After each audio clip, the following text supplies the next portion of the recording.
नमस्कार। सुबह 10 बजे के समाचारों में आपका स्वागत है। मैं हूं अनिल त्रिपाठी।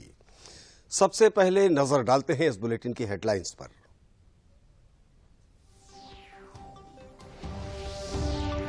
प्रदेश विधानमंडल का शीतकालीन सत्र हुआ संपन्न। दोनों सदन अनिश्चितकाल के लिए स्थगित। 2 दिनों तक चले सत्र में अनुपूरक बजट सहित 6 विधेयक हुए पारित।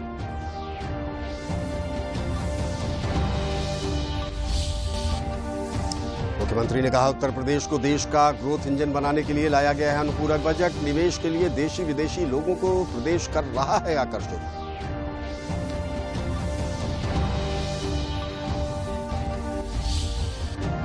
संसद का शीतकालीन सत्र आज से होगा शुरू। 17 दिनों के सत्र के दौरान सरकार पारित कराएगी 23 बिल। 7 विधेयकों पर होगी चर्चा।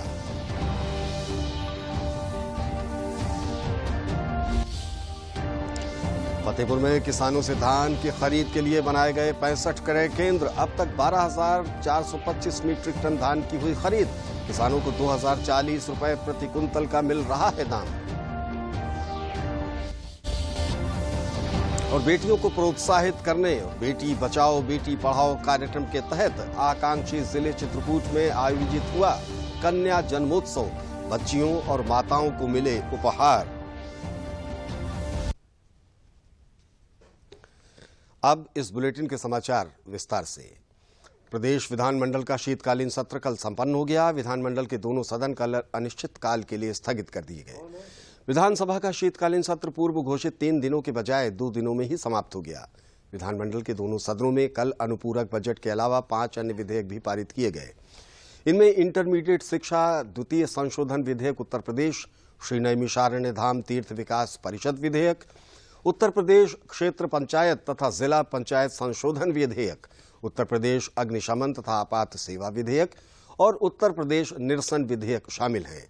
2 दिनों में सदन की कार्रवाई 7 घंटे 48 मिनट चली। इस दौरान सदन 2 बार 15-15 मिनट के लिए स्थगित भी हुआ। सत्र के दौरान योगी सरकार के अनुपूरक बजट सहित कुल 6 विधेयक पारित किए गए। विधानसभा अध्यक्ष सतीश महाना ने सदन के सुचारू रूप से चलने के लिए सभी दलों के नेताओं के सहयोग की सराहना की है। मुख्यमंत्री योगी आदित्यनाथ ने कल सदन को संबोधित करते हुए कहा कि उत्तर प्रदेश को ग्रोथ इंजन बनाने के लिए सरकार द्वारा अनुपूरक बजट लाया गया है। उन्होंने कहा कि प्रधानमंत्री नरेंद्र मोदी देश को $5 ट्रिलियन इकोनॉमी बनाना चाहते हैं और उसमें उत्तर प्रदेश की बड़ी भूमिका हो। इसको लेकर 10 से 12 फरवरी तक ग्लोबल इन्वेस्टर्स समिट का सरकार आयोजन करने जा रही है। मुख्यमंत्री ने कहा कि उत्तर प्रदेश में कानून व्यवस्था और कनेक्टिविटी बेहतर हुई है। रोड इंफ्रास्ट्रक्चर और रेलवे कॉरिडोर उत्तर प्रदेश में निवेश के लिए लोगों को आकर्षित कर रहे हैं। सूक्ष्म लघु एवं मध्यम उद्योग के क्षेत्र में हमने बड़ी ग्रोथ हासिल की और निर्यात में बढ़ोतरी दर्ज की है। मुख्यमंत्री ने आगे कहा कि आने वाले समय में सब्जी उत्पादन और बागवानी करने वाले किसान जल यातायात के माध्यम से भी अपने सामान को बाजारों तक भेज सकेंगे। उन्होंने कहा कि एक्सप्रेसवे के किनारे नए औद्योगिक क्लस्टर स्थापित किए जा रहे हैं। उन्होंने ये भी कहा कि ओडीओपी के सार्थक परिणाम सामने आ रहे हैं। मुख्यमंत्री ने कहा कि ईमानदारी से की गई पुलिस भर्ती का लाभ प्रदेश को मिल रहा है।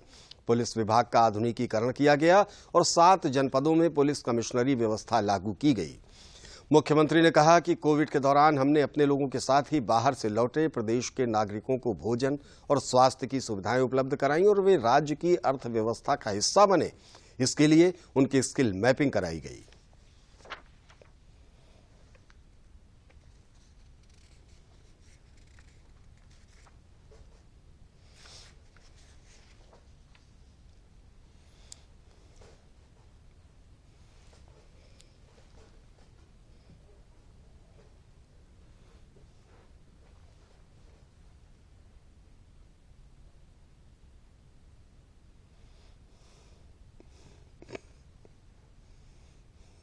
हमारा प्रयास है कि प्रधानमंत्री जी ने भारत की अर्थव्यवस्था को 2024 तक $5 ट्रिलियन की इकोनॉमी बनाने का एक लक्ष्य देश के सामने रखा है। इस पर भारत सरकार के स्तर पर युद्ध स्तर पर कार्य चल रहे हैं। अलग अलग स्तर पर इस पर अभियान चल रहे हैं। उत्तर प्रदेश देश की आबादी का सबसे बड़ा राज्य है। उत्तर प्रदेश भी इस दिशा में प्रयास कर सके और उस प्रयास के क्रम में हम लोगों ने भी प्रधानमंत्री जी के विजन के अनुरूप उत्तर प्रदेश को $1 ट्रिलियन की इकोनॉमी के रूप में बनाने और उत्तर प्रदेश को देश की इकोनॉमी का ग्रोथ इंजन बनाने की दिशा में जो प्रयास प्रारंभ किए हैं, उस प्रयास के क्रम में हमें यह अनुपूरक बजट लेकर के इस माननीय सदन के सम्मुख आना पड़ा है। मैं भी पिछले दिनों बलिया गया था।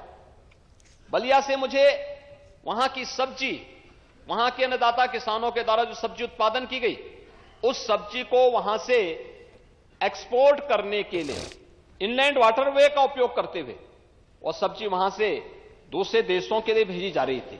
यानी यह दिखता है कि अन्नदाता किसान उससे कितना लाभान्वित हो रहा है।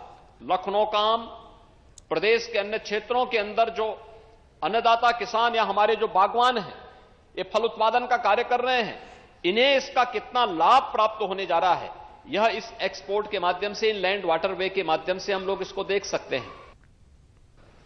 कोरोना कालखंड में लोगों को लगता था कि ये जो 40 लाख माइग्रेंट लेबर यूपी में आए हैं, कहां जाएंगे, क्या होगा इनका। मैं कहता यूपी बहुत बड़ा है, यूपी में हमारे लिए बहुत चैलेंज नहीं है। वह यूपी के नागरिक हैं, हम यूपी में उनका स्वागत करेंगे और यूपी में उनको हर प्रकार की सुविधा देंगे। स्किल मैपिंग कराई गई और यहां पर पहले से ही किसी कालखंड में देश का सबसे बड़ा एमएसएमई का जो क्लस्टर मौजूद था, ऐसे 90 लाख यूनिट जो प्रदेश के अंदर मौजूद थे। 2018 में हम लोगों ने 1 डिस्ट्रिक्ट 1 प्रोडक्ट की अपनी योजना लागू की और आज उसका परिणाम हम सबके सामने है। संसद का शीतकालीन सत्र आज से शुरू हो रहा है। यह सत्र 17 दिनों का होगा। शीतकालीन सत्र में विपक्ष का रुख गर्म रहने के आसार हैं, लेकिन गतिरोध की आशंका कम है। सरकार इस दौरान 23 बिलों को पारित कराना चाहती है। इस दौरान दोनों सदनों की 17 बैठकें होंगी। 35 विधेयक पहले से ही लंबित है, जबकि 7 विधेयकों पर सरकार चर्चा कराएगी और इन्हें पारित कराएगी। 16 नए विधेयक भी सरकार संसद में पेश करके उन्हें पारित करा सकती है।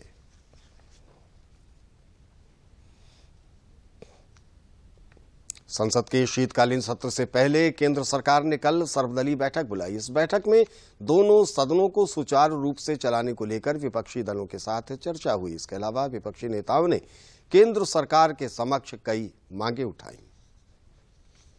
बुधवार से शुरू हो रहे संसद के शीतकालीन सत्र से एक दिन पहले मंगलवार को सरकार ने सर्वदलीय बैठक में सभी दलों के नेताओं से सत्र को सुचारू ढंग से चलाने में सहयोग की अपील की। संसद भवन परिसर में रक्षा मंत्री राजनाथ सिंह की अध्यक्षता में हुई बैठक में 47 में से 31 दलों के नेताओं ने हिस्सा लिया। इनमें कांग्रेस, टीएमसी समेत सभी दल शामिल हैं। बैठक में सरकार ने विपक्षी दलों को अपने एजेंडे के बारे में जानकारी दी, तो विपक्षी दलों ने सत्र के दौरान उठाए जाने वाले मुद्दों पर अपनी प्राथमिकताओं के बारे में बताया। संसदीय कार्य मंत्री ने कहा कि सरकार किसी भी प्रमुख विषय पर नियमों के तहत चर्चा को तैयार है। जिस विषय पर स्पीकर साहब और चेयरमैन साहब अनुमति देंगे, उसके ऊपर चर्चा होगा और बहुत डिटेल में 2.5 घंटे से ज्यादा हमारा चर्चा हुआ है और out of 47 party 31 parties have participated.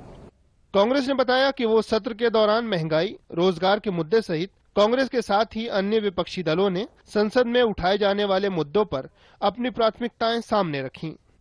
बेरोजगारी से लेकर महंगाई, ये सबसे बड़ा मुद्दा हमारे लिए है।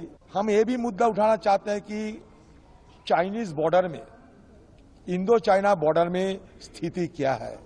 केजरीवाल ने आके बोला था कट्टर ईमानदार सरकार 10 दिनों में खत्म कर देगी, और आप वीडियोस देखिए कि सड़कों के कैसे नौजवान लोग नशे की धुत हालत में घूम रहे हैं कि आज सुप्रीम कोर्ट को ये टिप्पणी करनी पड़ी है। तो मैंने सरकार को कहा कि आज की डेट में जरूरत है नशाबंदी की। संसदीय कार्य मंत्री प्रहलाद जोशी ने कांग्रेस नेता अधीर रंजन चौधरी द्वारा सत्र की तारीख तय करने में क्रिसमस का ध्यान न रखे जाने के आरोपों का जवाब दिया। सत्र के दौरान सरकार ने 23 विधेयकों को एजेंडे में रखा है, जिसमें anti maritime piracy bill 2019, national dental commission bill, multi state cooperative bill जैसे कई अहम विधेयक शामिल हैं।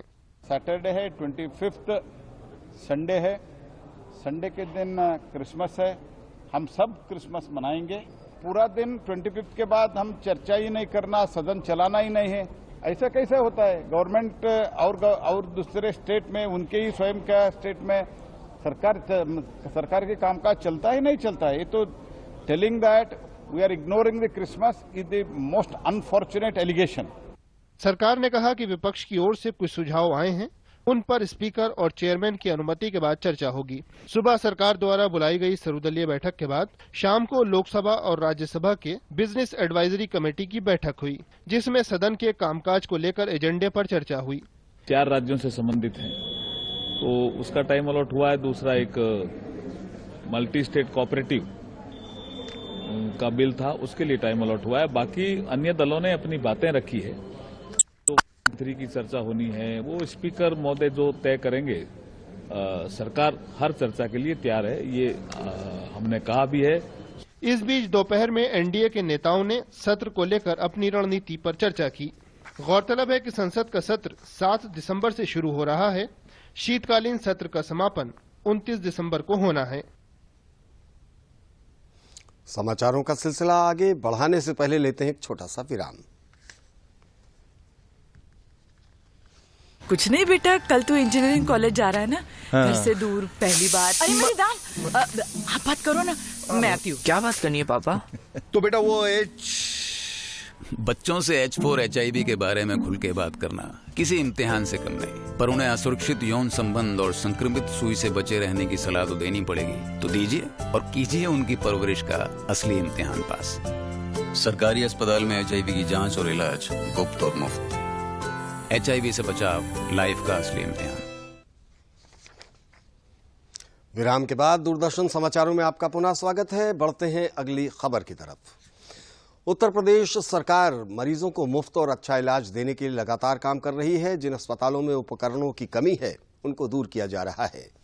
लखनऊ के लोक बंधु अस्पताल में सीटी स्कैन की सुविधा मुफ्त में शुरू कर दी गई है। उप मुख्यमंत्री और चिकित्सा मंत्री ब्रजेश पाठक ने सीटी स्कैन मशीन का उद्घाटन किया। इस अवसर पर क्षेत्रीय विधायक राजेश्वर सिंह और अस्पताल के CMS समेत बड़ी संख्या में डॉक्टर मौजूद थे। इस मौके पर उप मुख्यमंत्री ने कहा कि प्रदेश सरकार सभी को गुणवत्तापूर्ण और मुफ्त चिकित्सा उपलब्ध कराने के लिए वचनबद्ध है और इसके लिए विभिन्न उपाय किए जा रहे हैं।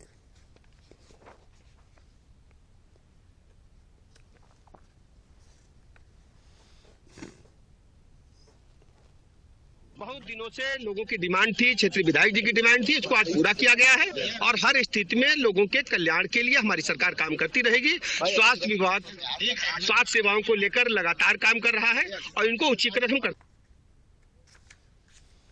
किन्नर समाज के कई महामंडलेश्वरों ने एक अनूठे आयोजन के तहत वाराणसी में पौराणिक पिशाच मोचन कुंड पर कल पहुंचकर पूरे विधि विधान के साथ किन्नर समाज के दिवंगना की।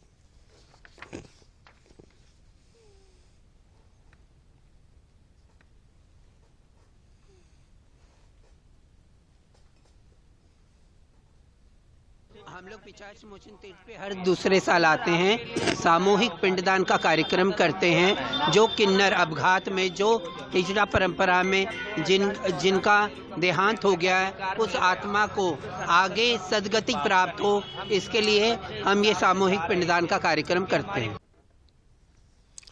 जनपद फतेहपुर में किसानों को धान का उचित मूल्य दिलाने के लिए 65 धान क्रय केंद्रों के माध्यम से तेजी से खरीद की जा रही है।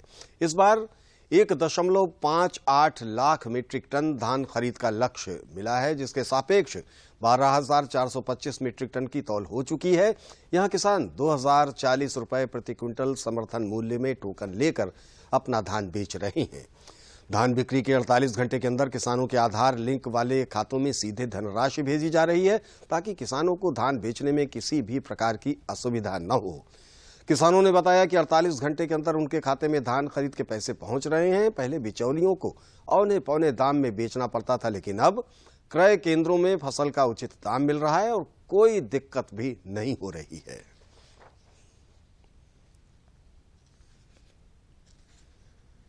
तौल तो यहाँ जो नियमतः है, साफ स्वच्छ धान होना चाहिए, मानक के अनुसार गीलन सूखन होना चाहिए, उसके मुताबिक किसी किसान में कोई दिक्कत नहीं हो रही।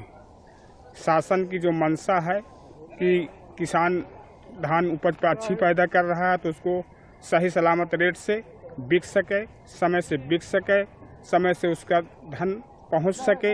यही सेंटर की तरफ से और शासन सरकार की तरफ से ही काम साफ स्वच्छ दिख रहा है जो वर्तमान में चल रहा है। यहाँ नियमित रूप से तौल हो रही है, जिस प्रकार से तौल होनी चाहिए और जो मानक बनाए हैं उस हिसाब से दिया जा रहा है। मानक के अनुरूप धान लिया जा रहा है, पंखा करा करके, साफ करा करके, कोई कटौती नहीं है। जिसका सूखा नहीं वो नमी के लिए अपना जो है धान डाल करके सुखाते हैं। सरकार ने 2040 समर्थन मूल्य निर्धारित किया है, जिस पे धान किसानों की खरीद की जा रही है।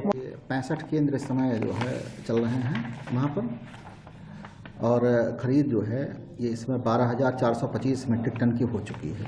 लक्ष्य जो है 1,58,100 MT का है। हम यहाँ धान लेके आए थे, हमारा धान तौल गया है। हमको यहाँ 2040 रुपये का मूल्य मिला है और बाहर से यहाँ अच्छा हमको सुविधा है। इसी खबर पर और जानकारी के लिए आइए चलते हैं फतेहपुर और बात करते हैं वहां मौजूद दूरदर्शन संवाददाता लोकेंद्र से। लोकेंद्र, बताइए, धान खरीद का मामला फतेहपुर में जहां इस बार इस तरीके से चल रहा है, 48 घंटे के अंदर किसानों के खाते में खरीद के पैसे मिल जा रहे हैं, समर्थन मूल्य पर हो रहा है, तौल भी सही हो रही है, सारी चीजें हैं। इन सारी बातों के बीच किसानों की किस तरह की प्रतिक्रियाएं देखने को मिल रही हैं आपको? जी बिल्कुल, किसानों का साफ तौर पे कहना है कि जो पहले बिचौलियों को औने पौने में रेट में बेचना पड़ता था धान, उससे हमें कहीं न कहीं निजात मिली है इन धान के केंद्र खुल जाने से। और 2040 रुपए और 2060 रुपए प्रति क्विंटल के दर से धान खरीदा जा रहा है। सेंट्रल में चूंकि इस बार बारिश बेमौसम बारिश हो गई थी और इस वजह से थोड़ा सा धान एक साथ किसानों की भीड़ क्रय केंद्र उमड़ रही है। इसके बावजूद भी जिला प्रशासन ने, ताकि सभी जितने पंजीकृत किसान हैं, लगभग 19,000 किसानों ने पंजीकरण कराया है धान बेचने के लिए। तो सभी का किसान जो धान है जल्द से जल्द खरीदा जा सके, इसके लिए 12 धान के क्रय केंद्र बढ़ाए गए हैं। पहले ये 53 केंद्र थे, अब ये लगभग 65 क्रय केंद्र कर दिए गए हैं, ताकि किसानों को दिक्कत न हो। किसानों के साफ तौर पर ये भी कहना है कि जो उनके धान, जो सरकार ने धान खेत के लिए जो मानक निर्धारित किए हैं, उन मानकों के अनुरूप तौल की जा रही है, किसी प्रकार की कोई समस्या नहीं हो रही है। जिला प्रशासन ने किसानों के लिए, ताकि कोई दिक्कत न हो, उनके लिए एक समस्याओं और शिकायतों के लिए नियंत्रण कक्ष भी स्थापित कर दिया है, जहां पर टोल फ्री नंबर पे किसान अपनी जो है समस्या बता सकते हैं, ताकि उनको कोई दिक्कत न हो। ठीक, बहुत अच्छी बात लोकेंद्र जी, निगाह बनाए रखिए और भी इस संबंध में कोई जानकारी हो तो अपडेट कीजिएगा। बहुत बहुत धन्यवाद आपका। आइए अब बढ़ें अगली खबर की तरफ, इससे पहले लेते हैं एक और छोटा सा विराम। ये विशाल है ना, इसका सब प्रॉपर चलता है। कल उसके बैंक अकाउंट में 15,000 रुपए का फ्रॉड हुआ है, पता है? इसको तो कोई टेंशन ही नहीं होती है, देखना। टेंशन क्यों? मेरी कोई गलती नहीं थी। फिर भी फ्रॉड होने पर मैंने तुरंत बैंक को इन्फॉर्म कर दिया। RBI कहता है अगर आपके अकाउंट से किसी ने धोखे से पैसे निकाले हैं तो बैंक को जल्द से जल्द इन्फॉर्म कीजिए। 3 दिन के अंदर इन्फॉर्म किया तो कोई नुकसान नहीं होगा, जितना लेट करोगे उतना ज्यादा नुकसान। और सुन, सब चलता नहीं है, प्रॉपर चलाना पड़ता है। RBI कहता है जानकार बनिए, सतर्क रहिए। विराम के बाद आपका पुनः स्वागत। आप देख रहे हैं दूरदर्शन समाचार। आइए अब देखते हैं आकांक्षी जिले की खबरें।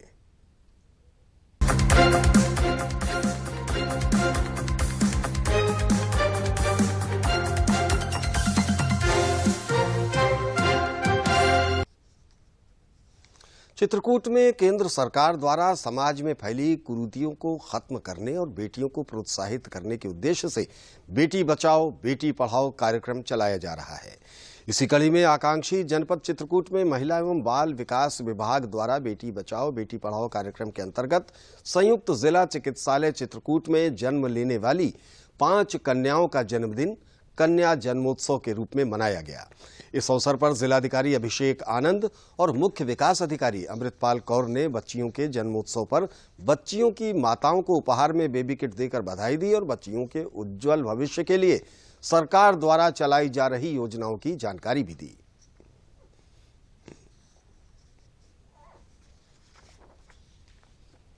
आज हमारे घर बेटी हुई है, इसकी बहुत बहुत आभार है। हमें बहुत खुशी हुई है यहाँ जो देख के बेटियों का जन्मोत्सव मनाया गया।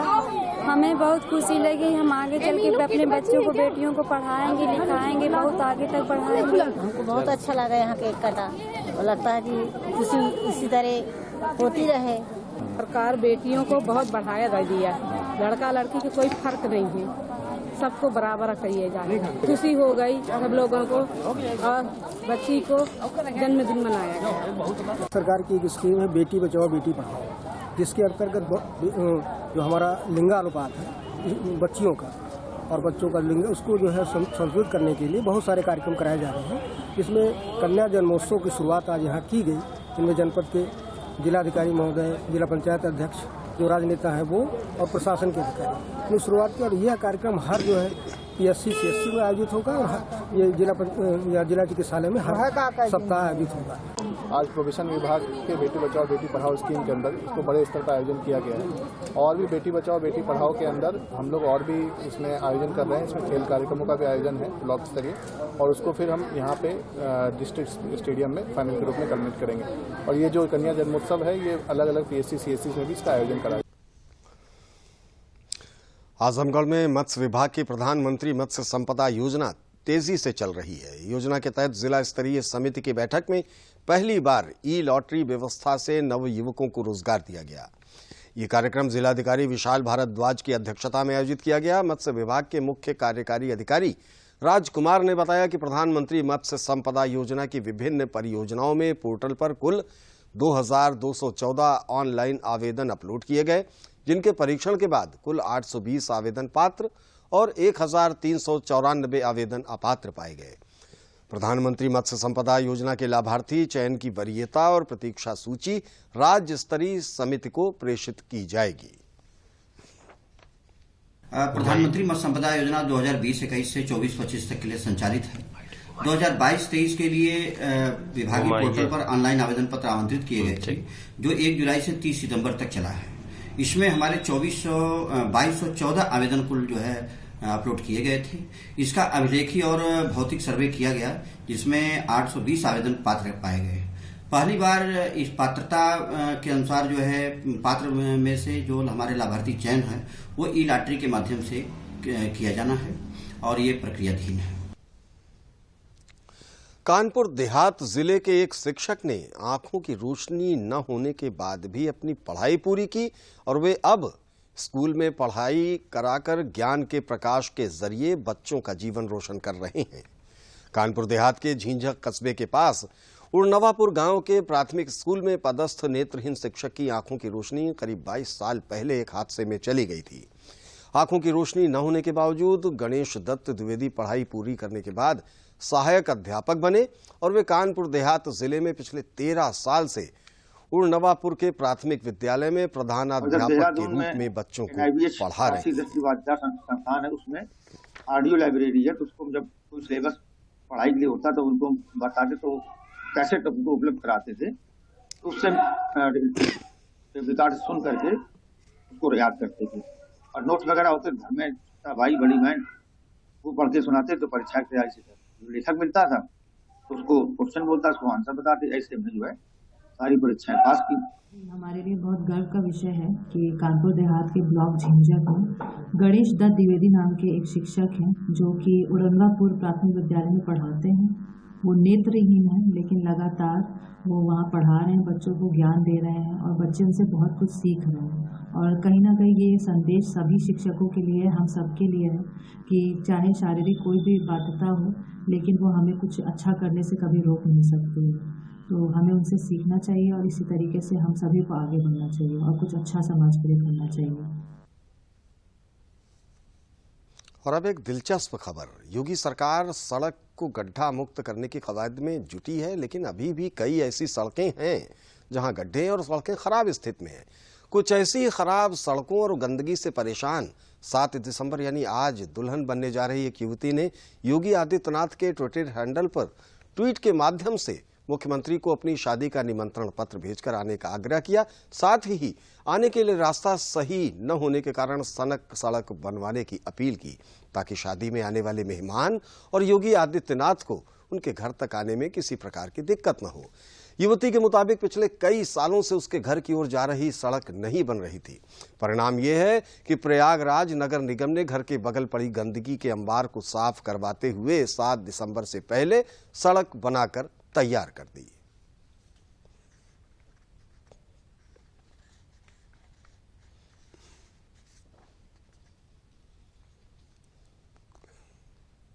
फिर मेरी बहन जैसे जिसकी शादी 7 तारीख को है, उसने ट्वीट किया, माननीय मुख्यमंत्री जी को आमंत्रण दिया उसने।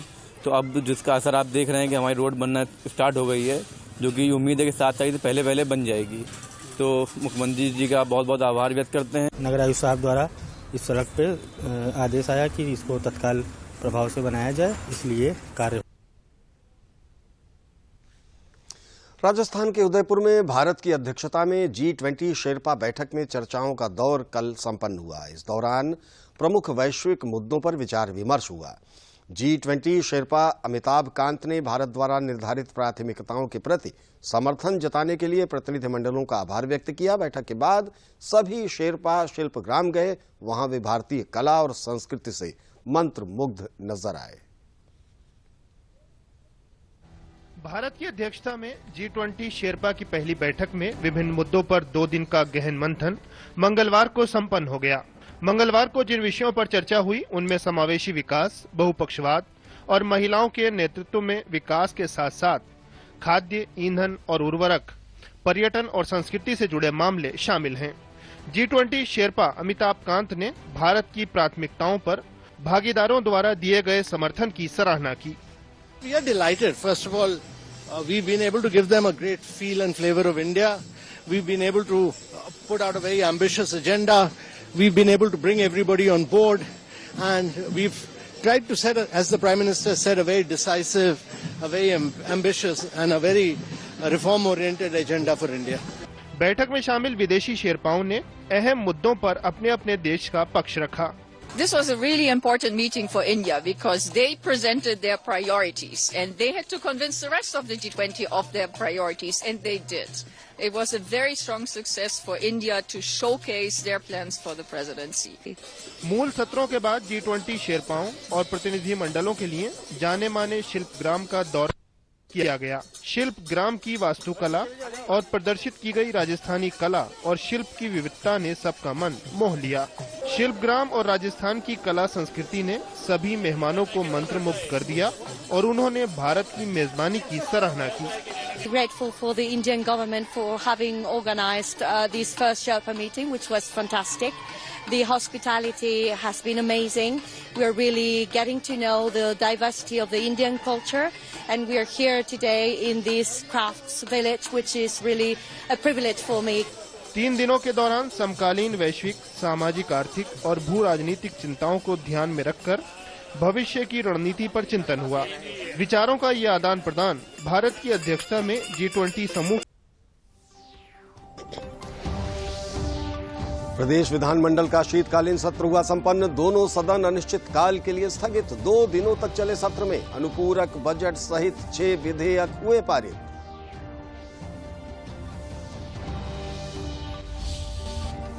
मुख्यमंत्री ने कहा, उत्तर प्रदेश को देश का ग्रोथ इंजन बनाने के लिए लाया गया है अनुपूरक बजट। निवेश के लिए देशी विदेशी लोगों को प्रदेश कर रहा है आकर्षित।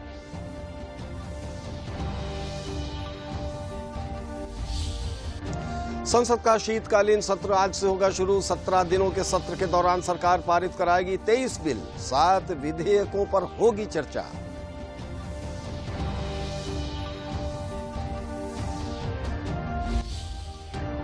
फतेहपुर में किसानों से धान की खरीद के लिए बनाए गए 65 क्रय केंद्र। अब तक 12,425 मीट्रिक टन धान की हुई खरीद। किसानों को 2,040 रुपए प्रति कुंतल का मिल रहा है दाम।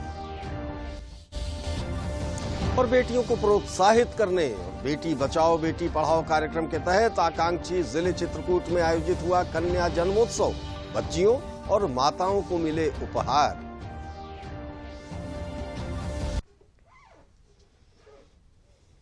इसी के साथ हमारा ये समाचार बुलेटिन अब यहीं पर समाप्त हुआ। आप अपना और अपने अपनों का बहुत ख्याल रखिए। नमस्कार।